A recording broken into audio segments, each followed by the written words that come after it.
남으면 교제하려고 그랬더니 많이 남으셨네. 오전에 설교 들으시고 이 교제가 더 좋으신 거로 생각하셨나 봐요. 예, 오늘 갈라디아서 2장입니다. 갈라디아서 2장. 참 하나님께서는 우리를 너무나 잘 알고 계신 것 같아요. 그래서 성경을 공부하면 공부할수록 하나님의 그 뭐랄까 손길이 이렇게 느껴지는데, 이 갈라디아서는 말씀드린 것처럼 구원을 우리가 행위가 아닌 전적으로 은혜로 믿음으로 얻게 되었죠. 네. 그런데 그 복음을 처음으로 들은 사람들이 누구냐면 유대인들입니다. 성경에 보면은, 그래서 로마서에도 보면은 유대인이 먼저 복음을 듣고 그 다음에 이제 이방인들에로 이 복음이 이제 전해졌는데, 유대인들 중에는 정확하게 복음을 잘 받아들이지 못하고 있었던 사람들이 있었고, 두 번째는 그래서 모세의 그 율법을, 그 중에서도 이제 제일 유대인들이 생각할 때는 할례를 받아야 된다, 그래야 구원받는다, 이렇게 주장하는 사람이 있었고, 믿는 유대인 중에서는, 구원을 받은 유대인 중에서는 믿음으로 은혜로 구원은 받았지만 그래도 율법은 반드시 지켜야 된다, 또 이렇게 주장하는 분들이 있어요. 그래야 하나님의 백성으로서의 어떤 의무를 다하는 것이고, 만약에 율법을 안 지키게 되면 이제 나중에 가면 이제 구원을 잃어버릴 수도 있다는 그런 식의 교리들이 나오는데, 이게 사도행전 15장에서 예루살렘에서 회의가 열렸어요. 그 회의는 우리가 일반적으로 생각하는 것처럼 영어로 카운슬이라고 하는데, 이 로마 카톨릭 교회에서 공의회라 그러죠. 제1차 공의회, 2차 바티칸 공회 해가지고 얘기하는데, 성경은 그 공회라고 하는 말을 쓰지를 않았습니다. 이 카운슬이라는 말을 쓰지 아니하고요. 오히려 컨퍼런스라고 해가지고 이제 회의라는 말을 썼는데, 카톨릭에서 모이는 교황들의 공회하고는 전혀 다릅니다. 하나님께서 의도적으로 단어를 달리 쓰셨고요. 우리로 치면은 회의가 열렸어요. 그래서 사도행전 15장에서 회의가 최종적으로 결론이 나면서 완전하게 그 문제에 대한 답변이 끝났거든요. 그런데도 불구하고 여전히 그 문제가 계속해서 문제가 되는 거예요. 그만큼 몇 천 년 동안 이 유대인들에게 심어져 온 그 모세의 율법이라고 하는 것이 보통 속박이 아니에요. 그러니까 헤어나기가 쉽지가 않은 거예요. 교회 생활도 이제 종교 생활을 오래 하신 분 가운데에서 구원을 받고 나면은 그 자기가 지내왔던 그 종교 생활로부터 자유함을 얻는다는 게 굉장히 쉽지가 않습니다. 주님 안에서 자유함을 누려야 되는데 뭔가 해야만 되는 게 있는 것처럼 마음을 이렇게 올가매는 그런 게 있을 수 있거든요. 유대인들도 지금 이제 그런 사람들이에요. 그러니까 두 부류예요. 완전히 이제 거짓 교사, 여기 거짓 형제들은 이제 아예 구원을 못 받은 채 복음을 잘 이해를 못한 거죠. 그래서 이방인들도 유대인들처럼 할례를 받아야 된다. 그러니까 구약 시대에 유대인들로, 그러니까 유대교로 개종을 하려면은 그 개종하는 그 증거가 뭐냐면 할례를 받는 거예요, 이방인들이. 그러면 유대인들이 명절에 또는 그 예배에 참석할 수 있게끔 이렇게 돼 있거든요. 그러니까 이제 그런 방식으로 생각을 한 거예요. 근데 지금 전혀 새로운 차원의 하나님의 경륜이 펼쳐지고 있는데 거기에 대해서 지금 크게 오해하고 있는 거죠. 그래서 이 사도행전 15장에 있었던 그 사건을 지금 바울이 갈라디아서를 기록하면서, 왜냐하면 교리적으로 이제 다시 정리하는 거예요, 하나님께서. 그래서 갈라디아라고 하는 지역은 소아시아, 지금의 터키에 있는 큰 넓은 거의 국가에 가까울 정도, 우리로 치면 우리나라 땅덩어리 정도나 될 정도로 굉장히 넓은 지역에 갈라디아에 여러 몇 개의 지역 교회들이 있었어요. 그런데 특히 그 지역이 이제 이 유대교 출신 사람들이 가가지고 속된 말로 이제 엄포도 놓고 위협도 하고 괴롭혔어요. 율법을 안 믿으면 구원 못 받는다, 할례를 안 받으면 구원 못 받는다, 등등등등. 그래서 그런 내용에 대해서 지금 그것을 마무리 짓는 회의를 하기 위해서 지금 사도 바울이 디도하고 바나바하고 세 명이서 안디옥 교회라고 하는 그 이방인들이 세운 이방인들을 위한 교회에서 예루살렘으로 올라가서 회의한 내용이 지금 갈라디아서 2장에 나와 있습니다. 그래서 우선 사도행전 15장부터 먼저 확인하고 그 상황을 좀 보고 갈라디아서 2장으로 가겠습니다. 자, 사도행전 15장. 정말 하나님께서 이렇게 성경에 답변도 다 해놓고 철저하게 했는데도 불구하고 2000년이 지난 오늘까지도 아직도 이 문제를 해결을 못해가지고 여전히 행위가 구원의 조건이 되는 것처럼 착각하고 있는 사람이 있고, 상당수의 사람 중에서 구원은 받았지만 그래도 율법으로 구원을 지켜내야 한다고 하는 잘못된 이 이단에 여전히 속고 있는 사람들이 어마어마하게 많습니다. 그만큼 우리 인간의 이 아담으로부터 물려받은 성품 중에는 종교성이 굉장히 강해요. 뭔가를 해서 이 선행을 통해서, 뭔가 행위를 통해서 하나님으로부터 페이버, 호의를 좀 얻어보려고, 은혜를 좀 얻어보려고. 하나님은 선물로 거저주시는데. 자, 사도행전 15장을 보십시오.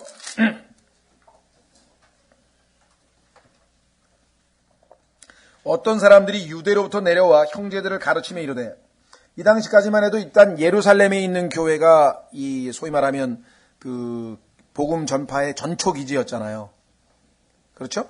예. 그러니까 예루살렘에 있는 사람들이 내려오면은 안디옥에 있는 그 교회들은 일종의 뭐랄까, 뭔가 무슨 사도들로부터 무슨 지침이 내려왔나 보다, 뭐 이런 생각을 할 수도 있단 말이죠. 예. 그래서 가르침이 이르되 너희가 모세의 관례대로 할례를 받지 아니하면 능히 구원을 받지 못하리라 하므로, 이건 뭐 정말 사도 바울이 갈라디아서 1장 7절 8절에서 천사라도 내가 너에게 전하지 않은 복음을 전하면 그건 저주를 받는다고 하니 저주받을 짓이에요. 이건 엄청난 일입니다. 이건. 그렇죠? 예. 이거는 이제 정말 저주받을 짓이고, 자, 그 다음에 보세요. 능히 구원을 받지 못하리며 바울과 바나와 그 사람들 사이에 적지 않은 분쟁과 논쟁이 일어나니, 바울과 바나와는 절대로 아니라 그랬겠죠. 이제 은혜의 복음을 이제 주장했겠죠. 그러므로 그들이 이 문제로 인하여 바울과 바나와 자기들 가운데 몇 사람을 예루살렘에 있는 사도들과 장로들에게 보내기로 결정하니라. 왜 그랬겠습니까? 이 사람들은 사도들과 바울, 장로들이 그렇게 가르쳤다고 막 억지 주장을 한 거예요. 근데 실제적으로 한번 보세요. 24절. 15장 24절에 보면은 그런 얘기가 나와요. 우리가 들은즉 우리에게서 나간 어떤 자들이 말로 너희를 혼란에 빠뜨리고 너희 혼을 뒤엎으며 이르되 너희가 반드시 할례를 받고 율법을 지켜야 한다 하나 우리는 그들에게 그런 명령을 준 적이 없으므로. 그러니까 예루살렘 교회에서 정식으로 가르친 내용도 아닌데 자기들이 생각하는 교리를 가지고 가서 이용은 사도들하고 장로들도 이렇게 가르쳤다고 이제 혼란을 주고 혼을 뒤집고, 아니 하나님의 은혜로 예수님의 보혈로 그냥 선물로 구원을 받았는데 율법을 안 지키면 구원을 못 받는다? 그러니까 얼마나 막 혼란이 생기고 뒤집어, 거기다 또 사도들과 장로들까지 그렇게 가르쳤다고, 이 거짓말로. 그래서 false brother이 나냐, 거짓 형제들이라고 갈라디아서 2장에서 얘기했잖아요. 그죠? 그러니 안 되겠다 싶어서 이 문제를 확실하게 해둬야 되겠다 싶어서 이제 예루살렘에 올라가서 회의를 해서 최종적인 결정을 내리잖아요. 사도행전 15장 3절. 교회가 그들의 길로 내보내매 그들이 베니게와 사마리아를 지나며 이방인들의 회심을 밝히 알려 모든 형제들에게 큰 기쁨을 끼치니라. 그 예루살렘으로 가는 도중에도 하나님께서 어떻게 역사했는지 간증을 많이 해서 많은 형제들 믿음을 세워줬죠. 그들이 예루살렘에 이르러 교회의 사도들과 장로들에게 영접을 받고 하나님께서 자기들과 함께 행하신 모든 일을 밝히 말하니라. 우리는 하나님의 은혜의 복음을 전했는데 이방인들이 이렇게 많이 은혜로 믿음으로 구원을 받았다라고 하는 간증을 했죠. 그랬더니 거기에 있던 사람 중에 5절 바리새파에 속한 어떤 믿는 자들이 일어나 이르되, 이 사람은 믿는 자들이에요. 구원을 받은 사람이에요. 그런데 그들에게 할례를 행하고 모세의 율법을 지키라고 명령하는 것이 필요하다 하니라. 그렇죠? 자, 그래서 여기에서 과연 그것이 맞는지 안 맞는지 이제 심하게 논쟁이 벌어졌을 거 아니에요. 자, 어떻게 벌어졌나 보십시오. 6절. 사도들과 장로들이 이 일을 깊이 생각해 보려고 함께 오니라. 다 모여서 이제 회의를 하자. 많은 논쟁이 있은 뒤에 베드로가 일어나 그들에게 이르되 사람들아, 형제들아, 너희도 알거니와 이방인들이 내 입을 통해 복음의 말씀을 듣고 믿게 하려고 하나님께서 매우 오래전에 우리 가운데서 나를 택하시고. 자, 베드로가 어딜 갔습니까? 사도행전 10장에 고넬료 집에 가가지고 이방인들에게 가서 복음을 전해서 구원을 시켰잖아요. 그렇죠? 근데 그것을 하나님께서 어떻게 깨우쳐 주셨냐면은 이 옥상에 올라가서 기도하려고 배가 고파 죽겠는데 기도를 하고 있는데 갑자기 환상이 보이면서 보자기가 내려오고 거기에 짐승들이 있는데 레위기에 하나님께서 먹지 말라고 한 그런 짐승들, 먹어서는 안 되는 짐승들이 잔뜩 내려왔는데 하나님께서 잡아먹으라 그러니까 절대로 못 잡아먹는다고 했을 때 그때 하나님께서 이 베드로의 그 유대적 사고방식, 철저하게 박힌 그 율법으로부터 해방시켜주기 위해서 그와 같은 아주 초자연적인 방법을 쓰신 거죠. 그래서 하나님께서 깨끗하게 하신 것을 속되다 하지 말라. 그래서 이제 베드로는 이게 무슨 뜻인지는 모르지만 뭔가 이상한 일이 일어났구나 하고 순종하고 자기 데리러 온 사람 따라서 고넬료 집에 가보니까 고넬료에게 복음이 전파되는데 성령이 임하고 구원받는 역사가 일어나는 걸 보고서야 이방인들에게도 이제 동일한 성령을 선물로 주시는 거 구원이 임했구나. 그걸 이제 나중에 가서 이제 그 보자기 사건이 그걸 의미하는 걸 이제 깨달았잖아요. 그래서 지금 그 얘기하는 거예요. 나를 택하시고 8절 또 마음을 아시는 하나님께서 우리에게 성령님을 주신 것 같이 그들에게도 주사 그들에게 증언하시며 사도행전 10장에 나오죠. 믿음으로 그들의 마음을 정결하게 하사 우리와 그들 사이에 아무 차별로 두지 아니하셨느니라. 보세요. 이제는 먹을 수 있는 음식, 먹지 못할 음식 이런 거 없다 이거야. 유대인이든 이방인이든 지금 차별이 없다 이렇게 얘기했잖아요. 그런데 이제 너희가 어찌 하나님을 시험하여 우리 조상들이나 우리가 능히 매지 못했던 명예를 제자들의 목에 두려하느냐. 아니 우리도 못 지켜서 그 율법 못 지켜서 하나님께서 은혜로 믿음으로 예수님이 우리 대신 율법의 저주를 받았는데 아니 어떻게 이 사람들 보고 또 율법을 그 멍에를 지으라고 하느냐. 11절 오직 우리는 그들과 마찬가지로 주 예수 그리스도의 은혜로 구원받을 줄로 믿노라 하니라. 유대인이든 이방인이든 은혜로 구원받는다 하고 딱 발표를 했어요. 그렇죠? 그랬더니 이에 온 무리가 조용히 하고 바나바와 바울이 하나님께서 자기들을 통하여 이방인들 가운데서 어떤 기적들과 이적들을 행하셨는지 밝히 말하는 것을 들으니라. 거기다가 이제 바울과 바나가 딱 일어나서 간증을 했어. 옳소 이 말이 바울이 지금 베드로가 한 말이 옳다. 그 복음을 전했을 때 어떤 일이 벌어졌는지 하고 쫙 또 간증을 했어요. 13절 그들이 잠잠하여 야고보가 응답하여 이르되 사람들아 형제들아 내 말에 귀를 기울이라. 예수 그리스도의 동생인 이 야고보가 이 예루살렘 교회에 이제 소위 말하면 지도자 중에 대표로 일어나서 결론을 짓습니다. 하나님께서 처음으로 이방인들 가운데서 자신의 이름을 위하여 한 백성을 취해내시려고 그들을 찾아가신 것을 시몬이 밝히 말하였으니 시몬이 베드로 아니야? 시몬 베드로? 자, 베드로 간증을 들어보니 하나님께서 이방인들에게도 구원을 베푸신 게 확실하라. 대언자들이 말씀이 이것과 일치하는도다. 그런데 구약의 대언자들이 한 대언을 보니까 이미 그 말씀이 옛날부터 있었더라. 이 일 후에 내가 돌아와 쓰러진 다윗의 장막을 다시 건축하고 내가 그것에 허물어진 것을 다시 건축하며 내가 그것을 세우리니.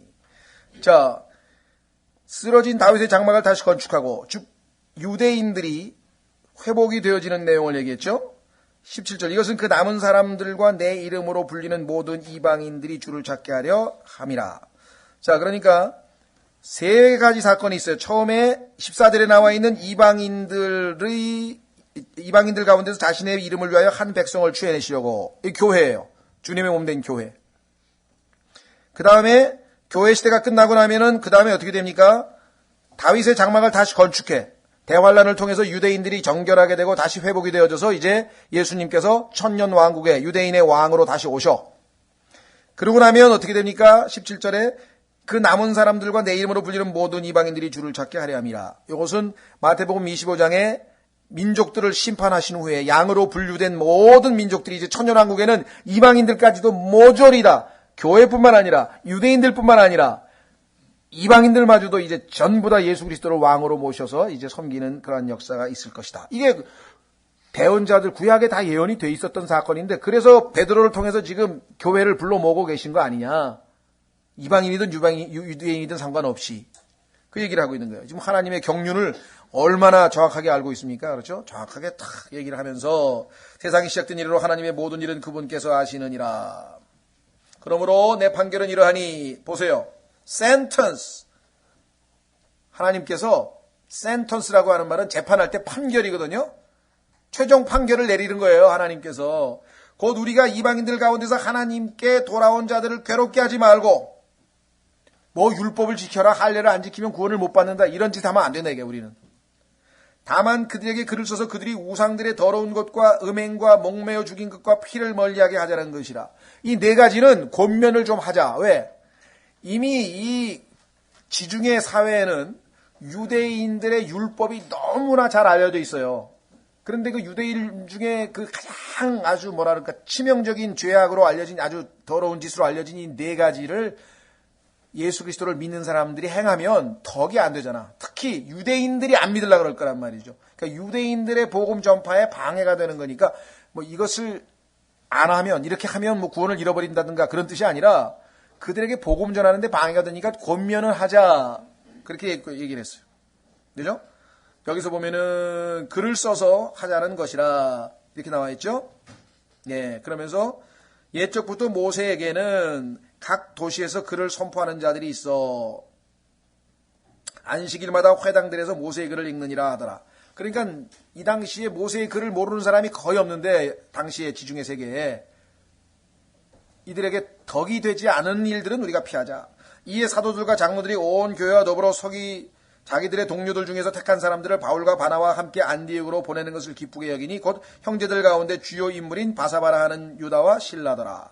그들이 그들 편에 이와 같이 편지하니라. 사도들과 장로들과 형제들은 판결물입니다. 안디옥과 시리아와 길리기아에 있는 이방인들에 속한 형제들에게 문안하노라. 이방인 형제들이요, 우리 사도들이 너희들에게 문안한다. 우리가 들은즉 우리에게서 나간 어떤 자들이 말로 너희를 혼란에 빠뜨리고. 자, 그러니까 여러분 중에 혹시 구원 받았더라도 끝까지 견디지 못하면 구원을 잃어버립니다. 이런 사람이 오면 이건 거짓 형제가 여러분의 믿음을 혼란에 빠뜨리려고 찾아온 거예요. 흔들리면 안 돼요. 그거에 또 흔들려가지고 뭐 막 이상한 데 쫓아다니면 안 돼요. 혼란에 빠뜨리고 너희 혼을 뒤엎으며. 보세요. 마음의 평안을 가져다주고 믿음을 세우는 게 아니라 혼을 뒤엎는 행위라 이 말이에요. 율법을 다시 지키라 그러면. 이르되 너희가 반드시 할례를 받고 율법을 지켜야 한다 하니 우리는 그들에게 그런 명령을 준 적이 없으므로 한 마음으로 모여서 우리가 사랑하는 바나바와 바울과 함께 택한 사람들을 너희에게로 보내는 것을 좋게 여겼나니 그들은 우리 주 예수 그리스도의 이름을 위하여 생명의 위협을 무릅쓴 자들이니라. 그러므로 우리가 유다와 실라를 보내었으니 그들도 너희에게 같은 것들을 입으로 전하리라. 그래서 사도들과 장로들도 예루살렘 교회도 확실하게 복음이 무엇인지를 알고 있으니까 너희가 계속해서 이제 열심을 내라. 그래서 끝부분에 성령님과 우리는 이 필요한 것들 외에 다른 큰 짐을 너희에게 지우지 아니하는 것을 좋게 여겼나니. 첫째, 곧 우상들에게 바친 음식과 피와 목매어 죽인 것과 음행을 너희가 멀리 할지니라. 너희가 이것들을 스스로 상가면 잘하리로다. 그게 덕이 되는 행위다, 잘하는 행위다 그랬지. 이거 안 하면 너희 다시 지옥에 간다든가 뭐 이런 얘기가 아니에요. 지금 평안할지어다 하였더라. 이처럼 그들이 떠나서 안디옥에 이르러 무리를 함께 모으고 서신을 전달하니 무리가 그것을 읽고 보세요. 위안의 말로 인하여 기뻐하더라. 여러분이 형제에게 무슨 교제를 하면서 무슨 말을 하든 편지를 써서 권면을 하든 항상 결론이 이렇게 유익이 나야 하는데, 예? 듣고 막 불안해한다든가 혼란에 빠졌다든가 혼이 뒤집어 엎어진다든가 이런 식으로 사역을 하는 사람이 있어요. 아주 마음이 괴로워요. 최근에도 지금 뭐 이상한 편지를 답장을 쓰긴 써야 되겠는데 어떻게 지혜롭게 써야 되나. 아주 참 기도 중입니다. 지금 제가 기도 중인데요. 그러니까 유다와 실라는 자기들도 대언자 입으로 많은 말로 형제들을 권면하여 그 다음에 뭐라 그랬어요? 굳건하게 하고. 믿음을 확실하게 확인시켜줘야죠. 굳건하게 컨펌이라든지 비행기표 확인하듯이 확인시켜줘야 된다 이 말이에요. 거기서 얼마 동안 머문 뒤에 형제들로부터 떠나 평안히 사도들에게로 가게 되었으니 그럼에도 불구하고 신라는 거기 그대로 머무는 것을 기뻐하더라. 바울과 바나바도 안디옥에 머물며 많은 사람들과 함께 주의 말씀을 가르치고 선포하니라. 깨끗하게 해결됐는데 얼마 있다 보니까 또 이런 사람들이 있어. 그래서 하나님께서 갈라디아서라고 하는 걸 아예 바울을 통해서 이제 다시 교리서로 써가지고 그 문제를 확신시키면서 그 다음에 플러스 어떻게 보면 보너스라고 할 수도 있고요. 어떻게 보면은 더 핵심되는 주제가 뭐냐.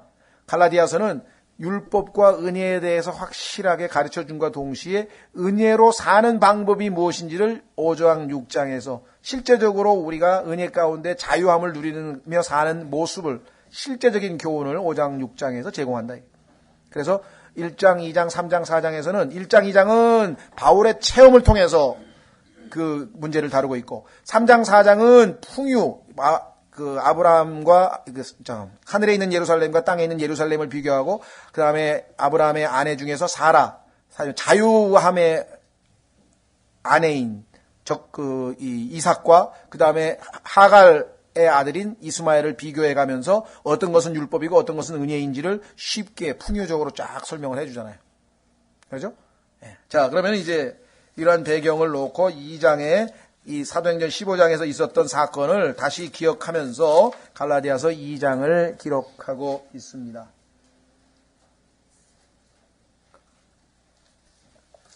어떻게 보면은 기독교 역사에서 아주 획을 긋는 사건이었어요. 사도행전 15장 사건은 정말 이 구원의 교리에 아주 확정을 짓는 정말 딱 봉인을 하는 더 이상 논쟁의 여지가 없게끔 하나님께서 딱 부러지게 했는데 참 그게 보통 어려운 게 아니었어요. 베드로, 바나바, 하여간 야고보, 이런 사람 전부 다 그냥 머리서부터 발끝까지 유대교로 똘똘 뭉친 사람들이거든요. 그래서 바울도 여기 보시면은요, 갈라디아서 2장 15절 보세요. 자연스럽게 이렇게 말을 하거든요. 갈라디아서 2장 15절에 보시면 우리는 본래 유대인이요 이방인에 속한 죄인이 아니로되. 그러니까 유대인들에게는 유대인 이외의 모든 사람 다 죄인이야. 이방인, 죄인, 그 다음에 이교도, 그렇죠? 그 다음에 민족들, 그 다음에 더 심하게 뭐라 그래요? 개들이라 그러지, 개. 이방인들을 개 취급했잖아요. 사람 취급을 안 하고. 그렇죠? 예수님이 말씀하셨잖아. 어떻게 자녀들에게 줄 빵을 개들에게 주느냐. 예수님도 당시의 습관처럼 유대인이니까 이방인들에게 너희들은 개들인데 어떻게 자녀에게 줄 빵을 개에게 주느냐 그랬더니 그 여자 너무 믿음이 좋아가지고 개들도 주인의 상에서 떨어지는 부스러기를 주워 먹지 않습니까? 그래서 예수님이 그 믿음을 보시고 너무나 가상스러워서 그 수로페니키아 여인에게 구원을 베푸자 그러잖아요. 예. 자기 그 아들을 고쳐주시잖아요. 그러니까 당시에 누구나 다 그렇게 생각을 하고 있었던 것이에요. 자, 그러면 갈라디아서 2장으로 보십시오. 자, 하나님께서 3년간의 공백, 처음에 구원을 받은 다음에 바울은 3년 동안 이 유대에 있는 예루살렘에 있는 사도들이나 장로들을 못 만나게 하시고 아라비아로 보내서 특별 1대1로 교육을 시켜서 아예 새로운 계시를 주셨잖아요. 에베소서에 나와 있는 교회에 관한 계시를 줬단 말이에요. 전혀 유대교회에 물들지 않게끔 하나님이 하셨죠. 그다음에 3년이 지난 다음에는 특별 기회를 주셔서 베드로하고 야고보를 만나가지고 예수님의 생애, 그다음에 예수님 공생애와 그다음에 예수님의 사생활에 관해서도 동생 야고보를 통해서 베드로를 통해서 다 알게 하시는 기회가 있었죠.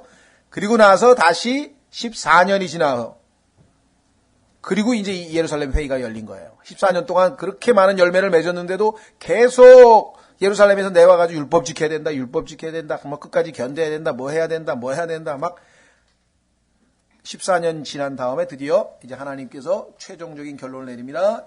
그리고 14년 지나서 내가 바나바와 함께 디도도 데리고 예루살렘에 올라갔노라. 하나님께서 디도를 보내셨어요. 왜? 디도는 이방인이거든요. 지난번에 우리 봤듯이 디도는 이방인인데 정말 본이 되는 그리스도인이에요. 그래서 봐라 말이야. 이런 삶이 이렇게 변화되고 이렇게 본이 되는 삶을 살고 있는 그리스도인이었는데 무슨 율법을 또 지키라 그러느냐. 그러니까 여기에 기둥과 같은 베드로와 야고보와 요한 이 사도들도 강제로 디도에게 할례를 시키지 않았다. 데리고 갔는데도. 그래서 율법을 지킬 필요가 없다는 것을 그 사도들이 입증해 줬죠. 보세요. 내가 계시로 말미암아 올라가. 이게 뭐예요? 자기의 개인적인 견해가 아니라 주님께서 이때 예루살렘으로 사도 바울과 디도와 바나바를 보내서 사도행전 15장 회의가 열리고 그로 인해서 교리가 확정되도록 이 모든 것을 하나님의 섭리적인 손길이 뒤에 계셨다는 거죠. 그래서 바울에게 계시로 올라가. 내가 이방인들 가운데 선포하는 복음을 그들에게 전달하되 내가 이와 같은 복음을 주님으로부터 직접 계시받아서 가르쳐노라, 전했노라. 명성 있는 자들에게는 개인적으로 하였으니. 왜 그랬을까요? 만약에 공개석상에서 사전 준비 없이 그냥 바로 했는데 거기서 만약에 난상 토론이 벌어져가지고 문제 생기면 어떡합니까? 그러니까 지혜롭게 그 지도자 세 사람에게 내가 전한 복음의 내용은 이거다 하고 또 얘기를 했을 때 그들이 점검해보니 문제가 없다 이거야. 그래서 많은 사람들 앞에서 내가 이런 복음을 전해놓으라 이렇게 해서 아주 품위 있고 질서 있게 문제 안 생기게 일을 진척을 시켰죠. 이것은 어찌하든지 내가 다름질하는 것이 헛되지 아니하게 하려 함이라. 그러나 나와 함께 있던 그리스 사람 디도도 역시 억지로 할례를 받게 하지 아니하였으니 그 복음을 충분히 알고 있었기 때문에 은혜로 구원받는 것을 베드로도 알고 야고보도 알고 다 알고 있었기 때문에 사도행전 15장에 나온 것처럼 이들은 디도는 할례 받을 필요 없다. 할례를 안 줬다 이거죠. 자, 그래서 이제 은혜의 복음이 입증되었는데 목적이 뭐냐? 거짓 형제들 때문에라도 일부러 디도를 데리고 간 거예요. 이방인을 한 사람 데리고 가서 증인으로 내세우려고. 얼마나 지혜롭습니까? 봐라 이 말이에요. 이는 알지 못하는 사이에 들어온 거짓 형제들 때문이라. 그들이 그리스도 예수님 안에서 우리가 누리는 우리의 자유를 엿보아 우리를 노예로 삼으려고 몰래 들여왔으나, 이 노예로 삼는다는 게 직역을 하면 속박 아래 둔다는 말이죠. in bondage. into bondage. 속박 안으로 우리를 다시 또 집어넣으려고 해방을 받았는데, 자유함을 얻었는데 또 어떤 규례를 만들어서 또 뭐뭐를 해야 한다고 이렇게 지금 은근슬쩍 들어와가지고 그렇게 얘기를 했죠. 그래서 우리가 그들에게 단 한 시간도 굴복하지 아니하였으니, 중요합니다. 이것은 복음의 진리가 항상 너희와 함께 있게 하려 함이라. 자, 복음의 진리라고 하는 것은 단순히 우리가 구원받는 거로 끝나는 게 아니라 그 구원받은 복음의 내용을 실제 삶에 사는 거예요. 그건 뭐예요? 자유인으로 사는 거예요. 내가 해도 되고 안 해도 되지만 예수 그리스도를 사랑하기 때문에, 사랑하는 형제들이 모여있기 때문에 내가 기쁜 마음으로 모여서, 아까 주님과 함께 교제하기 위해서 모여서 주님을 경배하고 교제하고 섬기고 간증하고 이 안에서 그게 기쁘기 때문에 자발적으로 했지. 어제 누가 어떤 형제가 그러는데 주일날 이 2번 빠졌는데 그냥 집에 우한이 2개나 겹쳤다는데, 야, 이거 오늘 가야 되겠네, 안 되겠는데? 만약에 어떤 그러한 두려움이나 의무감에서 만약에 예배당 주일 성수 안 하면 뭐가 어떻게 된다더라. 11절 안 하면 뭐가 어떻게 된다더라. 뭐를 안 하면 뭐가 어떻게 된다더라. 이렇게 해서 두려움과 의무감에서 만약에 뭔 일을 하게 되면 이게 지금 인투 반드시 이미 속박에 빠진 거라 이 말이에요. 우리가 주일날 안 와도 뭘 안 해도 하나님께서는 아무렇지도 않아요. 그것 때문에 이래저래 하실 분이 아니에요. 다만 누가 손해예요? 하나님께서 주시고자 하는 축복을 자기 스스로 안 받으면 본인이 손해지. 무슨 하나님이 째째하게 하루 안 왔다 그래가지고 무슨 뭐를 벌을 주고. 하나님을 몰라도 너무 모르는 거야. 그러려면 아예 구원받기 전에 진작 지옥에 보내버렸지. 그동안에 한 짓이 소행이 있는데 그걸 그러니까 하나님을 알기를 자기 그릇에다 맞춰가지고 아는 거예요. 이 시각이 너무 좁은 거예요. 하나님의 관점에서 보면은요, 하나님께서는 자유야. 그럼 네가 스스로 생각해봐라. 어떤 게 너에게 기쁨이 있고 너에게 유익이 있고 너에게, 그리고 존재 목적이 뭐야? 삶의 목적이 뭐? 그리고 누가 너를 행복하게 해줄 수 있냐 이거야. 누가 너를 복되게 해줄 수 있고. 그잖아요? 우리는 그걸 알기 때문에 아까도 얘기했지만 예수님이 좋은 걸 어떡합니까? 좋아서 기쁨으로 모이는 거지. 하면 안 된다, 안 하면 안 된다. 만약에 조금이라도 그런 생각이 있으면 그건 이미 이 거짓 교리에 지금 걸려든 거예요. 그러죠? 주님, 제가 오늘 회사가 일이 너무너무 바빠가지고 도저히 못 가겠는데 하나님께서 도와주셔서 회사에서 오지 말라고 전화가 오지 않는 한 저는 할 수 없이 가야 되겠습니다. 오늘 주일날 빠진다. 그러면 그래, 다음 주에 아마 너 교통사고 날 거다. 하나님이 그러신 분이냐고요. 근데 왜 자꾸 하나님을 그러신 분으로 몰고 가냐고, 사람들이. 11조 1년 동안 안 해도요, 하나님께서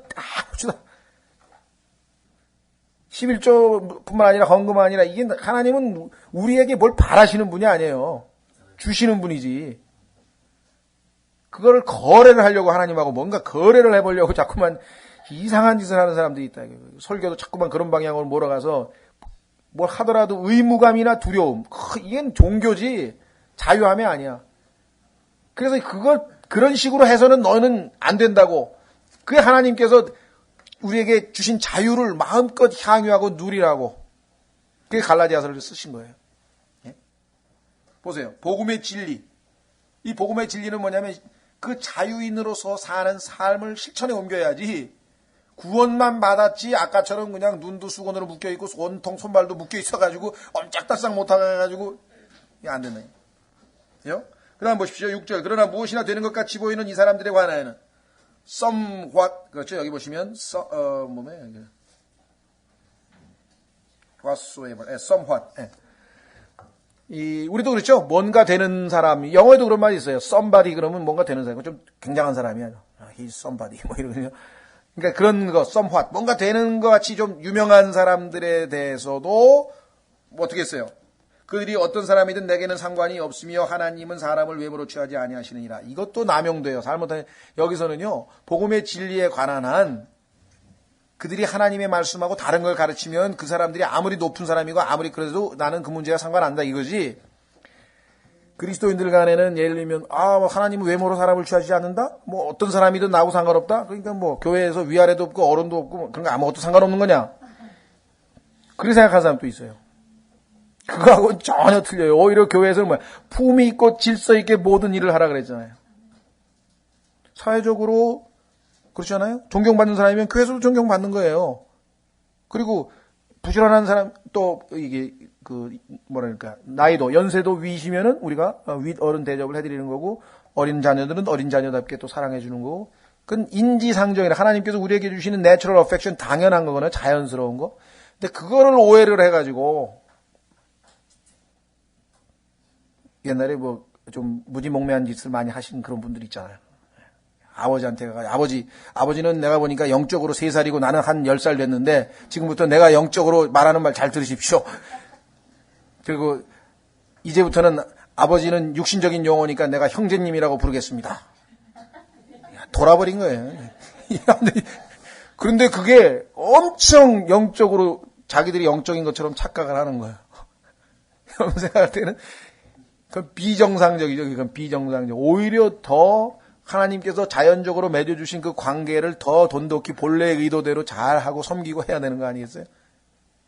이거 오해하지 마십시오. 그래서 이거 베드로는 그냥 이런 거 하나도 안 따졌네. 이게 아니죠. 무엇이나 되는 것 같이 보이는 그들이 회의에서 내게 아무것도 더해주지 아니하였느니라. 더해줄 게 없어. 왜? 그 형제들하고 나하고 교제하는 가운데 보니까 이미 내가 주님으로부터 다 배운 것이기 때문에 다 서로가 확인할 뿐이었지 뭔가 더 해줘서 뭔가 새로 배울 게는 없더라. 오히려 반대로 베드로가 할례자를 위한 복음을 받은 것 같이 내가 무할례자를 위한 복음을 받은 것을 그들이 보았나니.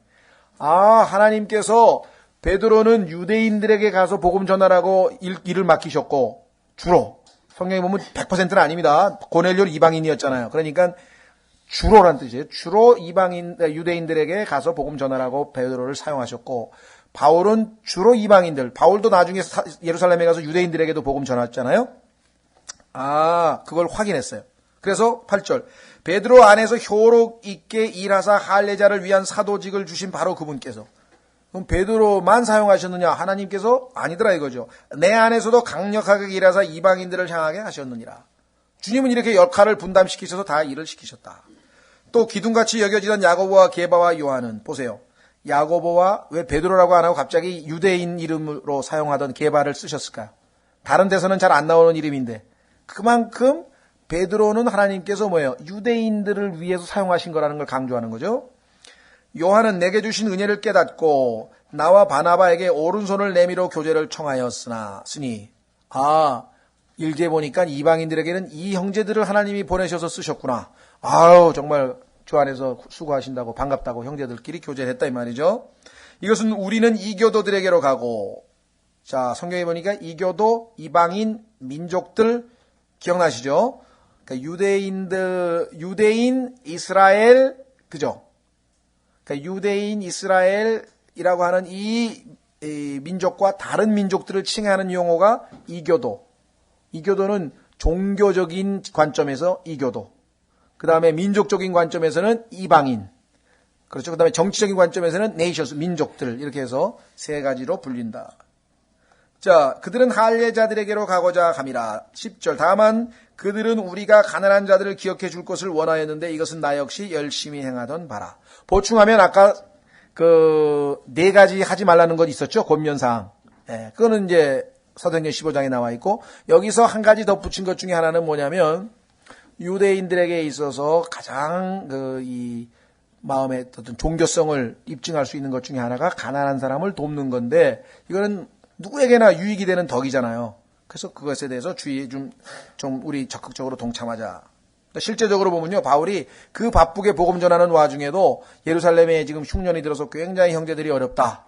그러면 이방인 교회들이 다 이렇게 돈 걷어가지고 다 보낼 때 그걸 직접 들고 전달해주고 하는 역할을 한 게 성경에 보니까 바울이죠. 그래서 여기 나와 있잖아요. 나 역시 열심히 행하던 바라. 이미 열심히 행하고 있는 중이에요.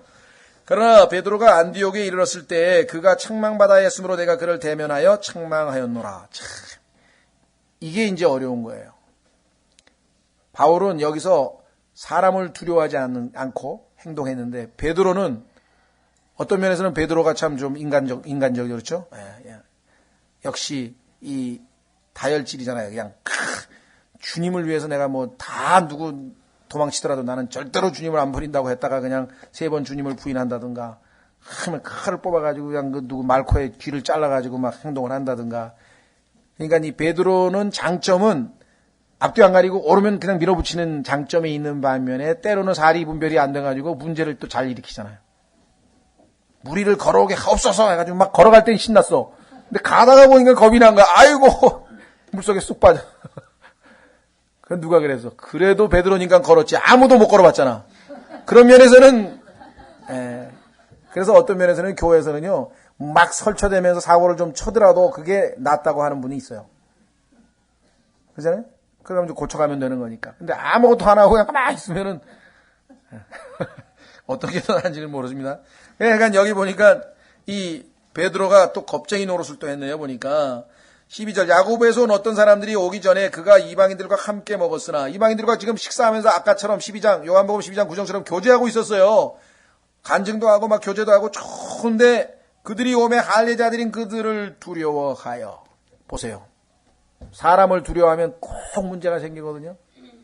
우리가 짓는 죄의 거의 대부분이 사람을 두려워해서 그 순간에 하나님을 두려워하면 자기가 그 사람들로부터 비방을 받든 오해를 받든 뭐 억울한 일을 당하든 뭐 손해를 보든 일단 하나님을 의지하고 그냥 딱 믿음을 지키면 되는데 사람에 대한 두려움이 이미 엄습해버리면은 그 다음에 하나님에 대한 신뢰감은 다 날아가 버리더니.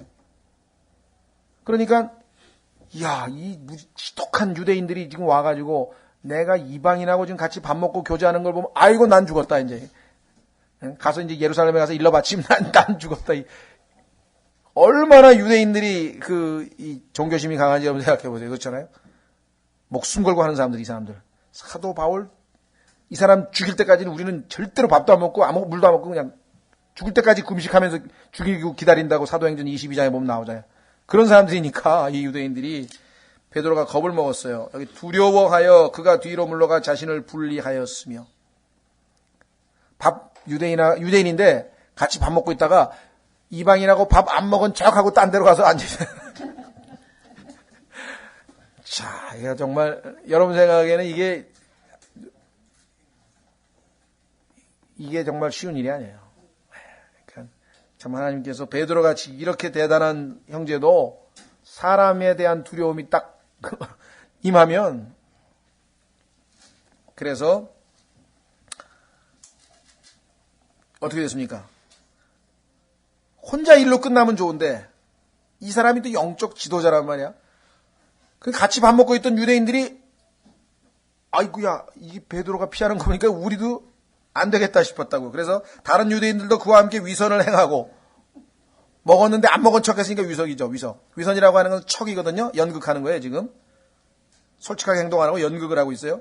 심지어 바나바도 그들의 위선에 끌려가느니라.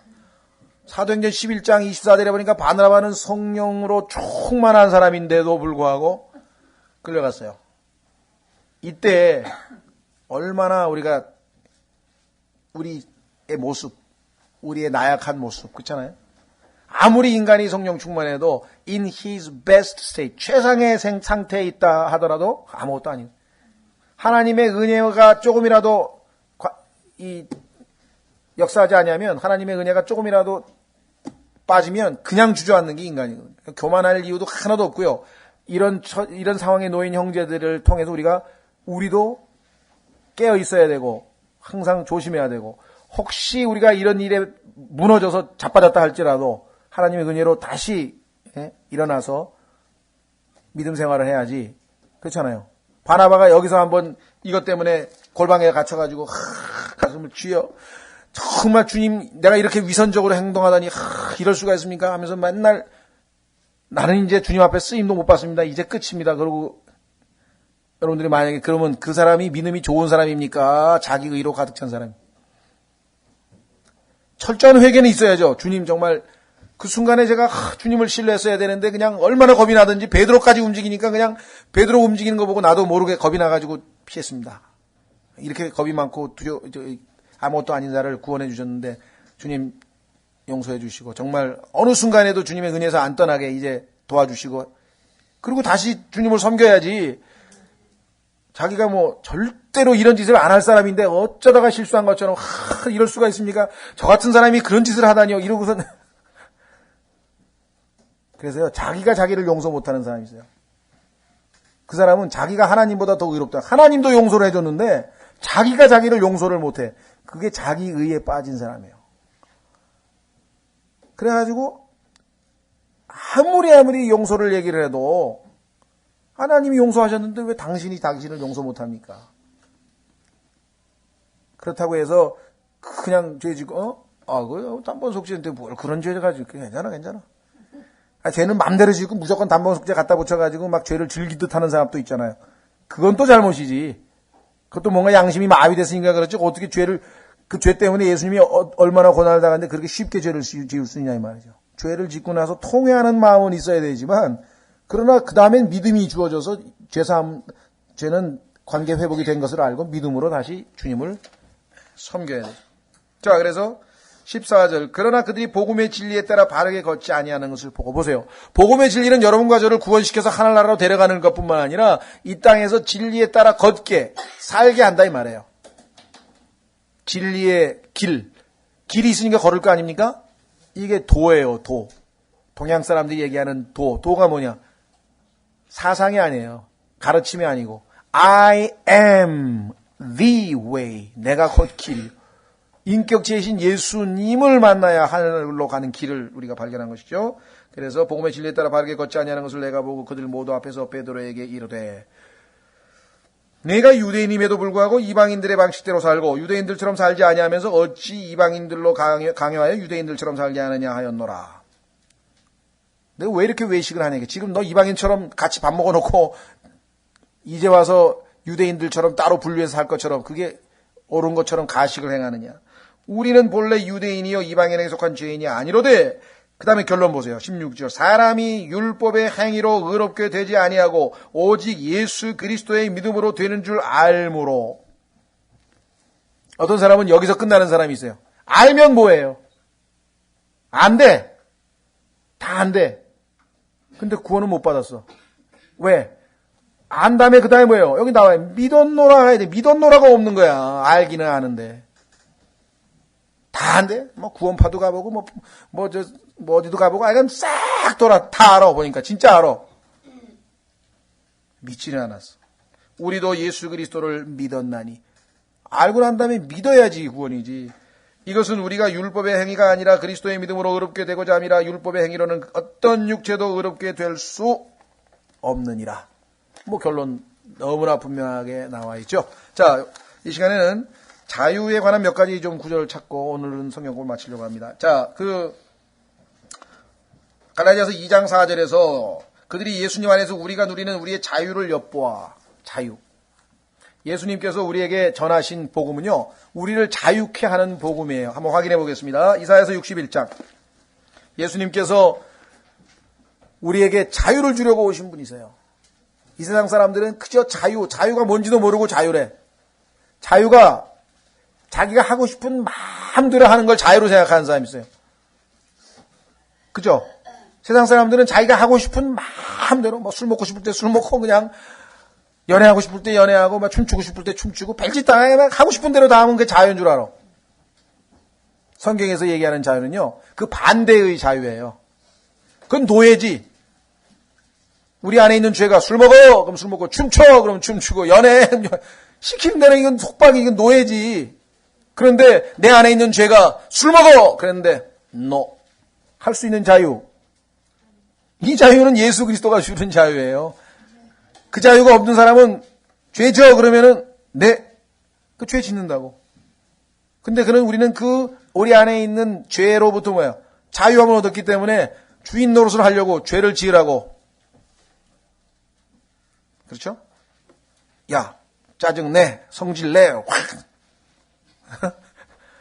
욕해, 그럼 욕하고 뭐 시키는 대로 해야 돼, 시키는 대로. 그런데 그냥 상황은 지금 짜증이 나고 열을 받은 상황인데 막 입에서 욕이 나가려고 그러는데 내 안에 있는 진정한 자유를 누리고 있잖아요. 그렇잖아요? 죄로부터의 자유. 그래? 어떻게 자유를 얻을 수 있습니까? 죄에 대하여 죽었음을 믿음으로. 나는 너의 종이 아니야. 내 주인은 따로 계셔. 난 죄의 종이 아니야. 너에 대해서는 죽었잖아, 나는. 죽은 사람한테 왜 시켜먹냐, 이게. 그게 믿음이잖아요. 예수님이 내가 죄에 대해 죽었다고 성령이 말씀하셨으니까. 너무나 간단하게 믿으면 그냥 해결이 되는 거예요. 역사가 일어나는 거예요. 그러니까 안 믿으니까 시키는 대로 또 해. 그걸 속는다 그래. 속았어. 안 해도 되는 걸 한 거야. 속은 거야. 예? 속았다. 자, 이사야서 61장 보세요. 죄를 안 지을 수 있는 자유. 참 이건 보통 자유가 아닙니다.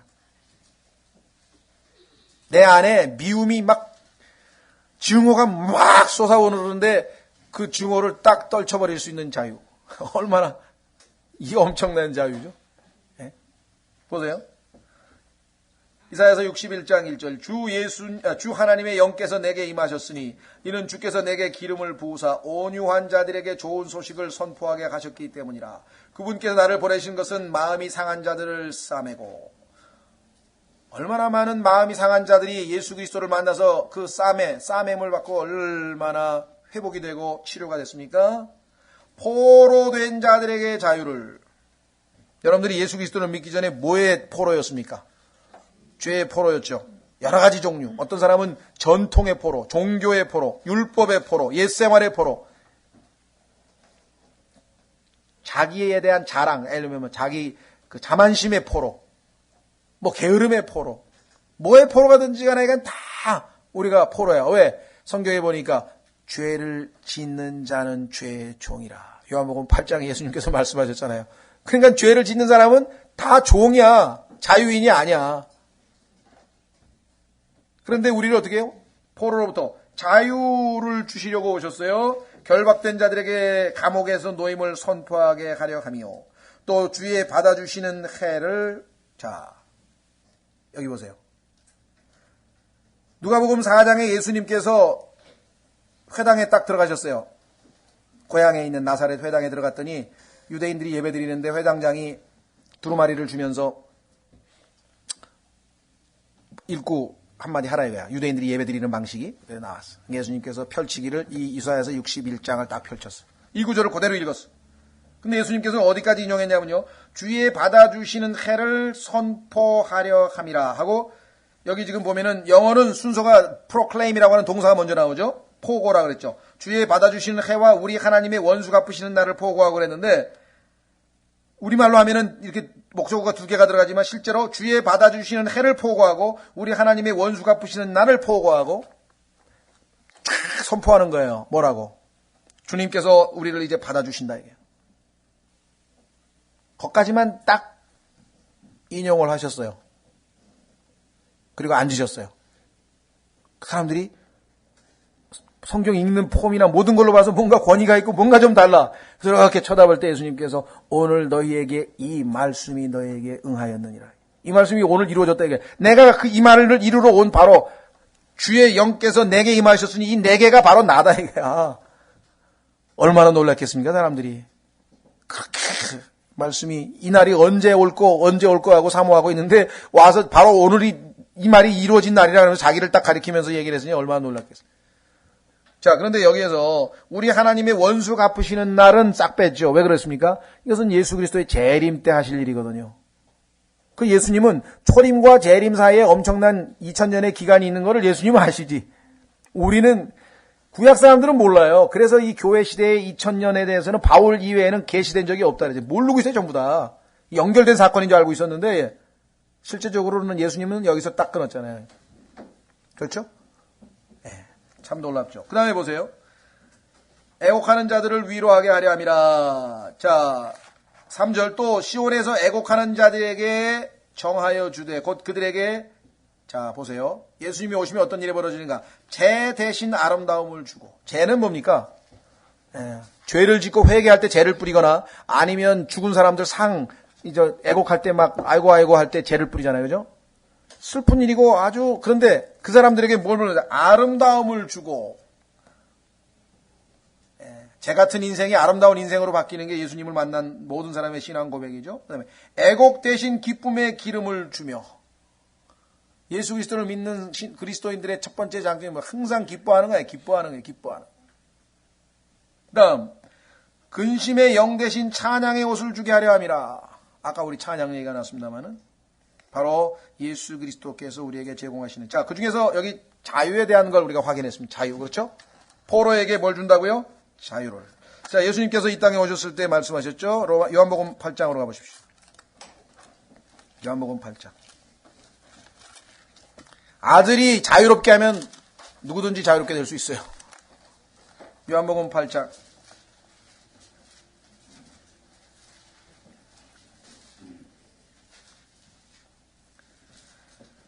31절. 이 예수님께서 자기를 믿은 유대인들에게 이르시되 너희가 내 말에 거하면 참으로 내 제자가 되고 또 너희가 진리를 알지니 진리가 너희를 자유롭게 하리라. 유대인들이 가만히 듣더니 뭐라 그랬어요? 그들이 그분께 응답하되 우리는 아브라함의 씨로서 결코 남의 종이 된 적이 없거늘 내가 어찌하여 너희가 자유롭게 되리라 하느냐 하매, 자유롭게 한다는 얘기는 누가 자유롭지 못하고 노예이니까, 노예 상태에 있으니까 그를 자유롭게 놓아준다, 풀어준다, 해방시켜준다는 뜻이잖아요. 그 유대인들이 볼 때는 내가 지금 노예도 아닌데 나를 자유롭게 한다니 이게 왜 자유롭게 한다는 뜻이냐. 그런데 이 사람들이 몰라도 한참 모르는 게 결코 남의 종이 된 적이 없대요. 이집트에서 400년, 그 다음에 사사시대에 보면 얼마나 몇 번씩 남의 나라 포로가 됐다, 장으로 됐다, 포로가 됐다, 종이 됐다. 나중에 바빌론으로 70년 동안 또 포로로 잡혀가고. 그런데도 자기네들은 종이 된 적이 없대. 그것도 거짓말이지만, 엉터리 말라 했지만, 그러나 예수님께서 하신 말은 그런 것이 아니고, 여기 뭐라고 보세요? 34절, 예수님께서 그들에게 대답하시되 진실로 진실로 내가 너에게 이르노니 누구든지 죄를 짓는 자는 죄의 종이니라. 그렇죠? 죄의 노예, 죄의 종. 그런데 35절, 종은 영원히 집에 거하지 못하되. 그렇잖아요. 종이야 뭐 쫓아내면 나가라 그러면 나가야죠. 종. 그런데 아들은 항상 거하나니, 아들은 상속자야. 그러니까 집에 항상 거하실 수 있어. 그러므로 아들이 너희를 자유롭게 하면 너희가 참으로 자유롭게 되리라. 그러니까 그 아들이 너희를 해방시켜주면, 노예로부터 해방시켜주면 너희는 노예가 아니야 이제 더 이상. 그렇죠? 자, 그래서 우리를 진리로 자유롭게 하시는 예수 그리스도, 또 자유를 선포하러 오신 예수 그리스도. 자, 그렇다면 여러분과 제가 실제적인 삶에서 어떻게 자유를 누릴 수 있는가? 하나님의 방법. 어떻게 하면 우리를 자유롭게 하는가? 생명의 성령의 법을 주셨습니다. 로마서 8장. 여러분과 저를 죄와 사망의 법에서 어떻게 해요? 해방시켜서 자유롭게 시켜가지고. 로마서 8장. 이게 아주 신앙생활의 정수이죠. 우리의 매일매일의 삶에서 체험해야 되는 것들 보세요. 로마서 8장 1절, 그러므로 이제 그리스도 예수님 안에 있는 자들에게는 정죄함이 없나니 그들은 육신을 따라 걷지 아니하고 성령을 따라 걷느니라. 이는 그리스도 예수님 안에 있는 생명의 성령의 법이, 여러분과 제 안에 이제 새로운 법이 들어왔어. 생명의 성령의 법이 죄와 사망의 법에서 나를 뭐라고요? 해방, made me free, 자유롭게 만들었다 그랬잖아. 해방 시켰다. 그렇죠? 자, 그러면 이제 생명의 성령의 법이 우리 안에 들어와 있어요. 과거에는 율법을 탁 따라서 해야 된다, 하지 말아야 된다, 해라, 하지 말라, 해라, 하지 말라. 율법이 시키는 대로 노예야, 속박이야. 근데 지금 그럴 필요가 없어. 성령님께서 내 마음에 기쁨을 주시면 순종하면 돼. 성령님께서 내 마음에 성경을 읽을 마음을 주시면 순종하면 돼. 기도하고 싶은 마음을 주시면 순종하면 돼. 그렇죠? 하나님의 영의 인도함을 받는 자들은 하나님의 아들들이라. 보세요. 로마서 8장 14절에. 이제는 율법 써 있는 거 찾아볼 필요 없어요. 사랑하기 때문에. 하나님의 마음을 그냥 알아. 누굴 통해서? 성령님을 통해서. 그렇죠. 닥터 디 한이라고 의사 출신의 유명한 아주 라디오 방송 설교자가 있고 굉장히 유명한 분인데, 그분이 그런 얘기를 했어요. 그 율법과 은혜를 설명하면서 자기는 자기 부인한테 뭐 따로 십계명을 써줄 필요 없다 이거야. 예를 들면 부엌에다가, 여기 부엌이라 그러면 부엌에다가 여기 설거지 하는 데서 딱 1번, 나 외에는 다른 남자애를 경배하지 말지니라.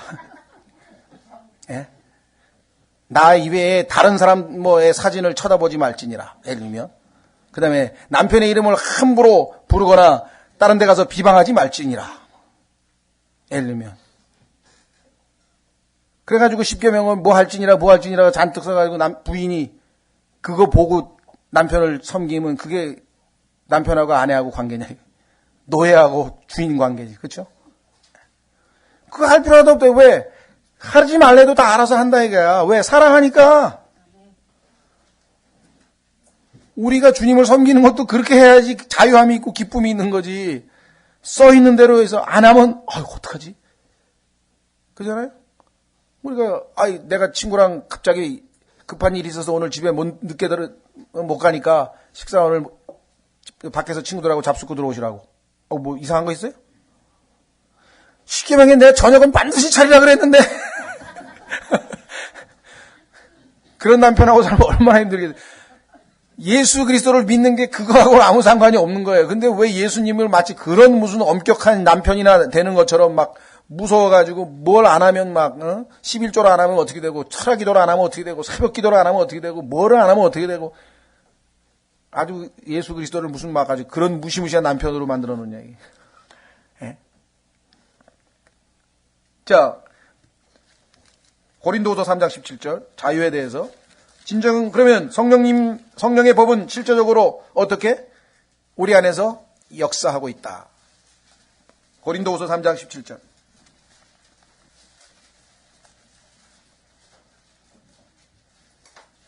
고린도후서 3장 17절.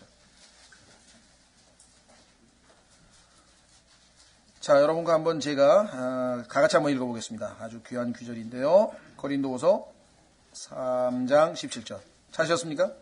예, 시작. 이제 주는 그 영이시니 주의 영이 계신 곳에는 거기에는 자유함이 있느니라. 그러니까 절대로 의무감에서 두려움에서 신앙생활이든 종교생활이든 그 어떤 것도 할 필요가 없다는 거예요. 우리가 하는 일은 뭐든지 lawful, 적법하다 그랬어요. 아버지는 아들에게 완전한 자유함을 주셨어요. 자, 한 구절만 더 찾겠습니다. 갈라디아서 4장. 갈라디아서에서 세 구절만 더 찾아야겠네. 갈라디아서 4장 3절.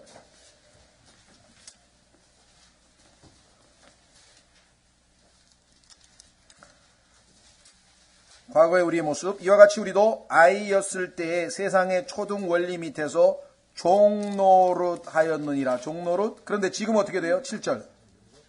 4장 7절로 갑니다. 그러므로 내가 더 이상 종이 아니요 아들이니 아들이면 그리스도를 통한 하나님의 상속자니라. 종이 아니고 이제 아들이죠. 그래서 5장 1절로 갑니다. 5장 1절. 그리스도께서 우리를 자유롭게 하려고 자유를 주셨으니 그러므로 그 안에 굳게 서고 다시는 속박의 멍에를 매지 말라. 그렇죠? 만약에 여러분들이 구원받은 이후에 다시 율법을 지키려고 한다면 그런 사람은 어느 정도로 어리석은 사람이냐? 한번 보세요. 3장 1절. 갈라디아 3장 1절.